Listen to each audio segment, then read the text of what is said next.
स्वागत है आप सभी का एमर्स अकेडमी के इस न्यू सेशन में, जिसमें हम बात करेंगे सामाजिक न्याय में नमक का सीमित सेवन। ये जो हमारी जितने भी एडिटोरियल होते हैं ये एग्जाम से रिलेटेड होते हैं, जैसे यूपीएससी यूपीपीएससी से संबंधित जो एडिटोरियल हैं उससे संबंधित हैं। ये जो कि आपके जो भी एग्ज़ाम होंगे उसमें काफ़ी हेल्पफुल रहते हैं, जो कि हमें देखने को मिल जाते हैं, काफ़ी पॉइंटों को कवर कराते हैं। तो शुरू करते हैं नमक के सीमित सेवन के बारे में। विश्व स्वास्थ्य संगठन यानी वर्ल्ड हेल्थ ऑर्गेनाइजेशन यानी WHO वयस्कों के लिए 5 ग्राम से कम नमक के दैनिक उपयोग की सिफारिश करता है। ये जो WHO है ये 5 ग्राम से कम जो नमक है उसका उपयोग करने की सिफारिश करता है, किंतु एक औसत भारतीय सोडियम खपत इस मात्रा में 2 गुनी से भी अधिक है, यानी कि जो भारत के लोग हैं इससे 2 गुनी मात्रा में लेते हैं। WHO के सदस्य राज्यों के लिए वर्ष 2025 तक जनसंख्या द्वारा सोडियम सेवन को 30% तक कम करने का लक्ष्य निर्धारित किया गया है, किंतु प्रगति धीमी रही है। भारत का 4 में से 2 का सोडियम स्कोर इस स्वास्थ्य चिंता को दूर करने के लिए अधिक कठोर प्रयासों की आवश्यकता को इंगित करता है। WHO ने हाल ही में सोडियम उपभोग कटौती पर वैश्विक रिपोर्ट यानी global report on sodium intake reduction प्रकाशित के, जिसमें वर्ष 2025 तक जनसंख्या द्वारा सोडियम उपभोग 30% कम करने की दिशा में अपने 194 सदस्यों यानी राज्यों की प्रगति पर प्रकाश डाला गया है। नमक का सीमित सेवन करने की आवश्यकता क्यों है?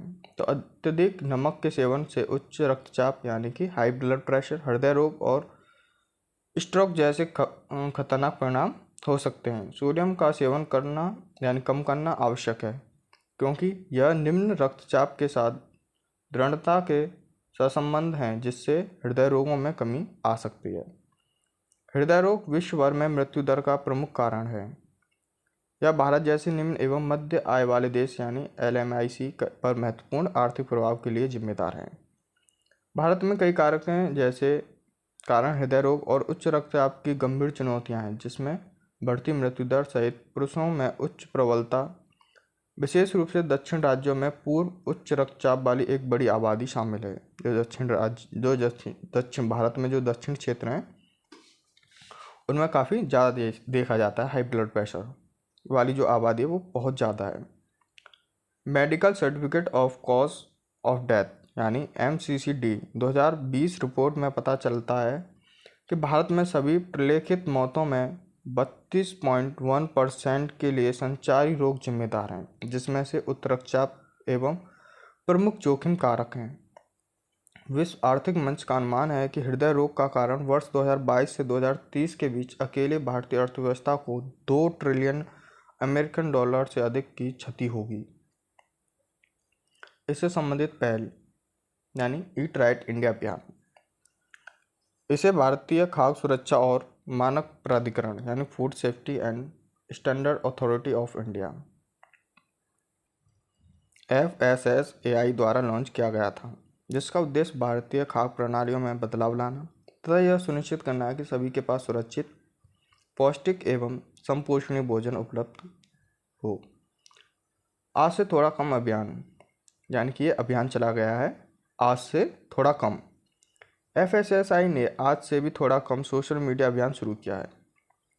इन प्रयासों के बावजूद भारतीयों की औसत सोडियम खपत अधिक स्तर पर बनी हुई है। अध्ययनों से पाया गया है कि भारत में सोडियम की सामान्य दैनिक खपत लगभग 11 ग्राम है, जो प्रतिदिन 5 ग्राम के आंशिक मात्रा से बहुत अधिक है, यानी डबल से भी ज़्यादा है। नमक के सेवन के महत्व क्या हैं? तो सोडियम क्लोराइड के रूप से नमक आवश्यक पोषक तत्व है जो शरीर में कई महत्वपूर्ण भूमिका निभाता है। सोडियम एक इलेक्ट्रोलाइट है जो शरीर में तरल पदार्थ के संतुलन को नियंत्रित करने में मदद करता है और तंत्रिका आवेगों में मांसपेशियों के संरक्षण में सहायता करता है। नमक का सेवन उचित शारीरिक क्रियाओं को बनाए रखने हेतु महत्वपूर्ण है, लेकिन इसके अत्यधिक सेवन के नकारात्मक स्वास्थ्य परिणाम हो सकते हैं, जिससे नमक का सेवन कम मात्रा में करना आवश्यक हो जाता है। इससे जो चुनौतियां उनके क्या समाधान हैं? तो नमक की खपत को कम करने के लिए भारत को उपभोक्ताओं उद्योगों में सरकार को शामिल करने वाले बहुआयामी दृष्टिकोण के साथ एक व्यापक राष्ट्रीय रणनीति का निर्णय करने की आवश्यकता है। सोडियम के अत्यधिक सेवन के कारण होने वाले उच्च रक्तचाप की समस्या से निपटने के लिए राज्य और केंद्र सरकारों के बीच सहयोग आवश्यक है। विश्व भर में गैर संचारी रोग यानी एनसीडी के कारण लोगों में होने वाली अधिकांश मौतों की संख्या को सीमित करने के इस रोग को रोकथाम के लिए सोडियम की खपत को कम करना एक लागत प्रभावी रणनीति होगी। एक रिपोर्ट के अनुसार सोडियम की खपत को कम करने के लिए नीतियों को लागू करने से वर्ष 2030 तक विश्व स्तर पर अनुमानित 7 मिलियन लोगों की जान बचाई जा सकती है। एनसीडी में होने वाली मौतों को कम करना सतत विकास लक्ष्यों में से एक है और इस लक्ष्य को प्रभावित करने के लिए सोडियम की खपत में कटौती संबंधित नीति काफ़ी महत्वपूर्ण है। धन्यवाद। आज के लिए बस इतना ही। वीडियो अच्छी लगे तो लाइक, शेयर एंड सब्सक्राइब। धन्यवाद।